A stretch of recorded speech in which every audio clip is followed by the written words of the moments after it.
All right, Shalom Israel. First and foremost, I want to give all praises, honor, glory, and fear to Yahweh, Bahashem, Yahweh Shah, Bahashem, Rakakwadash. Also, I want to give double honor to the elders and apostles of Great Millstone that taught us His truth, and peace and salutations to the Lord's hopeful elect. This is Revelation 12, verse 11.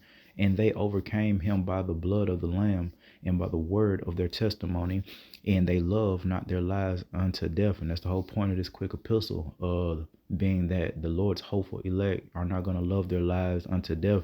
I saw the brothers just doing a video about signs that you're possibly of the hopeful elect. Well, this is one of those signs, man. The fact that you're not happy here. Now, sure, there's some wicked people that are miserable. Not talking about them. You know, first and foremost, we're unhappy here because of the wickedness, man. We're wise enough at this point through the spirit and power of Yahweh Hashem Yahweh Shai to realize something isn't right. All right, to realize right from wrong, and that we're in the midst of a bunch of idiots, man, a bunch of weirdos, a bunch of wicked people, man.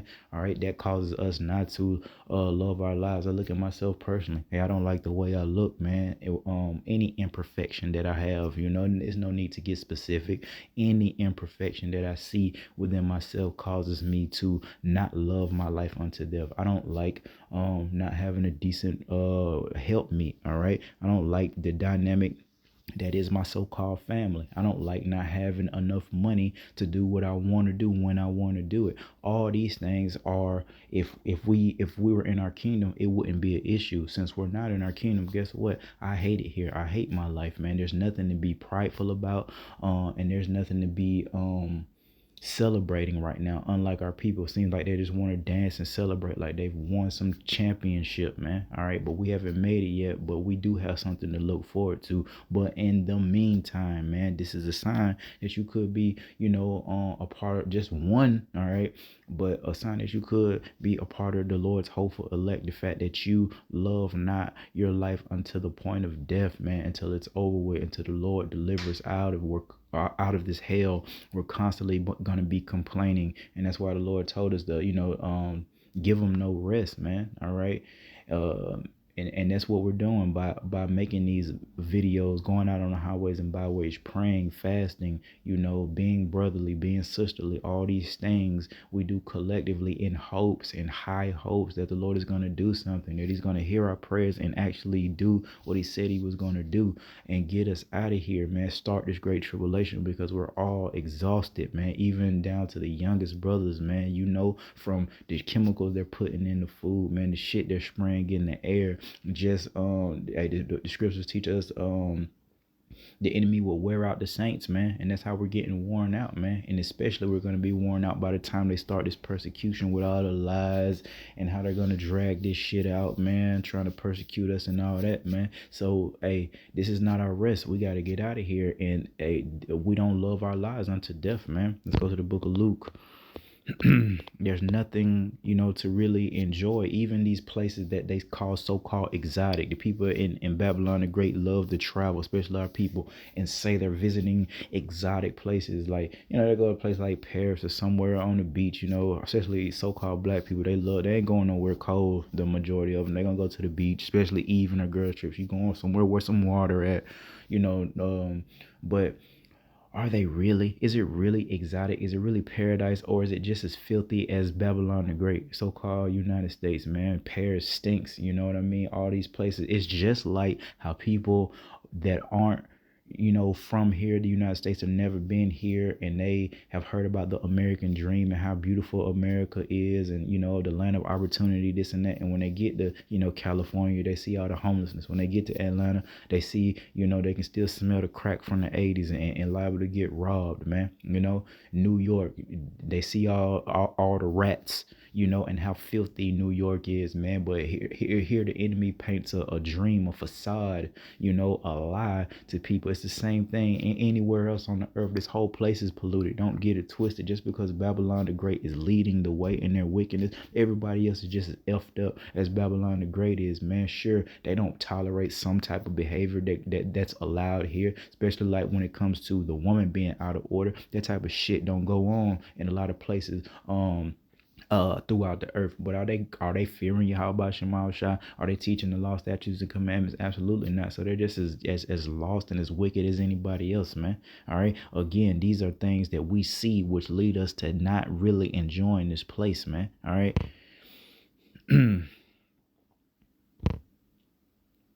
This is Luke 14:26. If any man come to me and hate not his father, mother, wife, children, and brethren and sisters, yea, and his own life also. There it is again, stacking it together with Revelation 12:11, man. How that remnant, that hopeful elect wouldn't love their lives unto death. And the Lord Yahweh Shah, who the world ignorantly calls Jesus Christ, is going in, to a little bit of detail here. And his own life also. He cannot be my. See, every time I start doing work, my little friend want to hit me up. That's how it go though, yeah. I mean, that's how it go. I ain't heard from See what I'm talking about though? That's that hating. I try to be merciful, man, because I desire mercy from you. How about Shemal Shai as it relates to dealing with some of these women, man? But man, good gracious, boy. Whew. And so in verse 27, and whosoever doeth not bear his cross and come after me cannot be my disciple, man.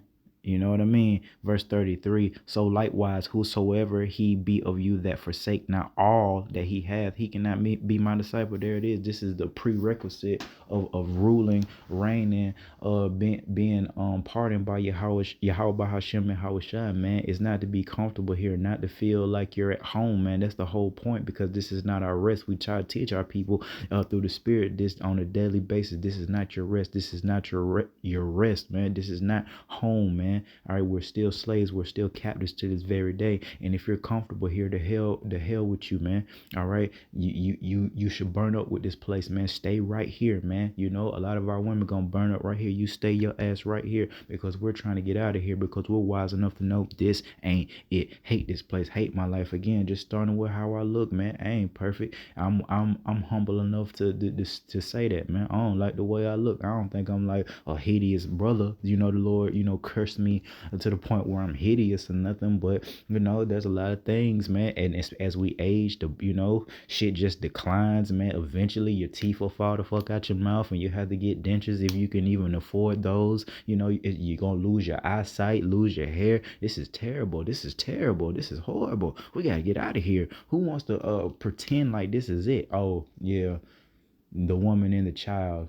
Notice I said the woman and the child.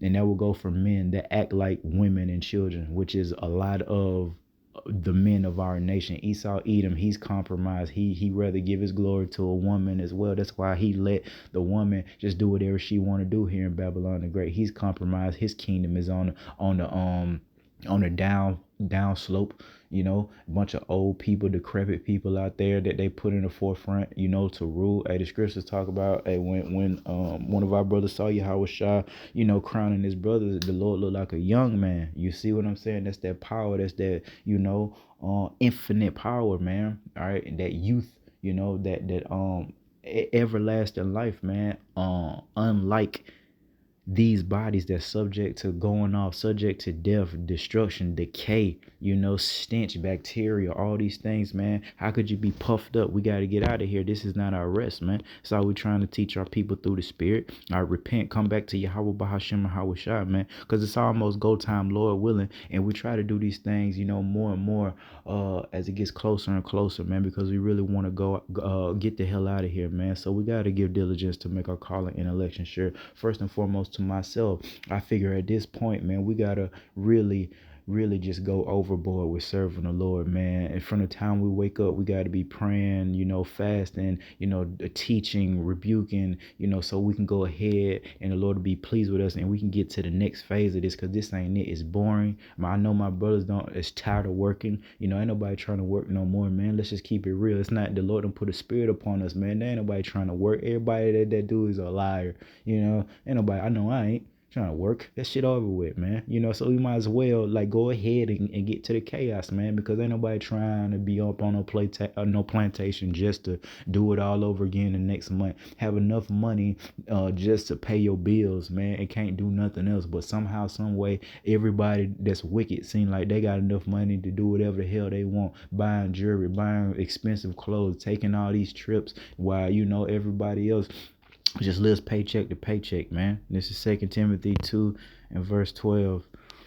And it reads, if we suffer, we shall also reign with him. If we deny him, he also will deny us, man. Yeah, that goes into the 2/3 that deny the power thereof. Deny Yahweh Shema Shai and the prophets, man. He's going to deny you when your fear comes. He's going to mock you, man. All right, because your fear is coming. There's going to come a time where you 2/3 of the nation of Israel and the rest of you people going to try to call upon our God. You're going to try to come and recall into remembrance what those names that we were saying that you were scoffing or just disregarding. Continue to call up the shawty I'm dealing with. She wanna, acting like she know a little something every now and then, but still saying, that idol name, man. It drives me crazy, man. One day, she gonna have to, deal with that, man. If the Lord gonna get her to me, hey, you gonna have to, she gonna have to, you gonna have to figure it out, man. But the whole point is if we suffer.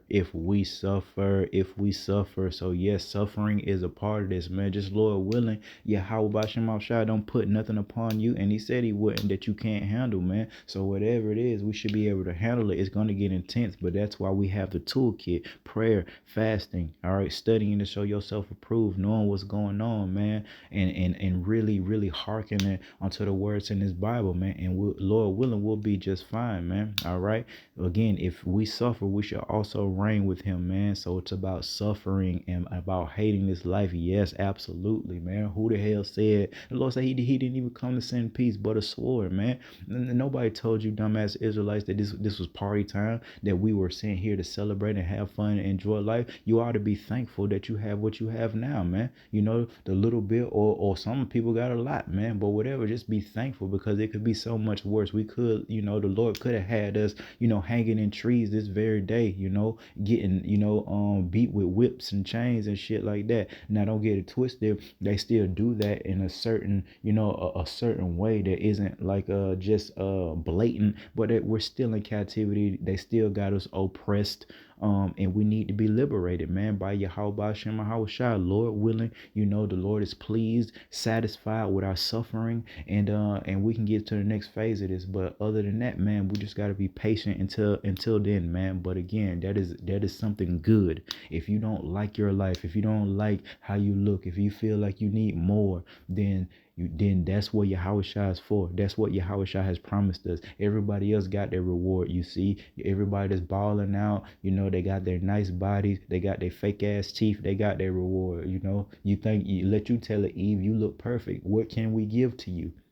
What can we give to a person? What can the Lord give to a person that has everything, or think they do? You see, we understand we ain't got nothing but Yahweh Hashem and Hawashah, and what you bless us with, that daily bread. This wisdom, knowledge, understanding, first and foremost, that daily bread, food, clothing, sheltering, shelter, things like that. But other than that, we don't have a lot, man. Collectively, brothers, Lord gave brothers. Some brothers got wives, some brothers got help me, some brothers got kids they live with, some brothers got stature, some brothers got houses, some brothers got multiple vehicles, some brothers got, nice jobs, man, where they making a little bit, a decent amount of money, man. But overall, we hate our lives regardless.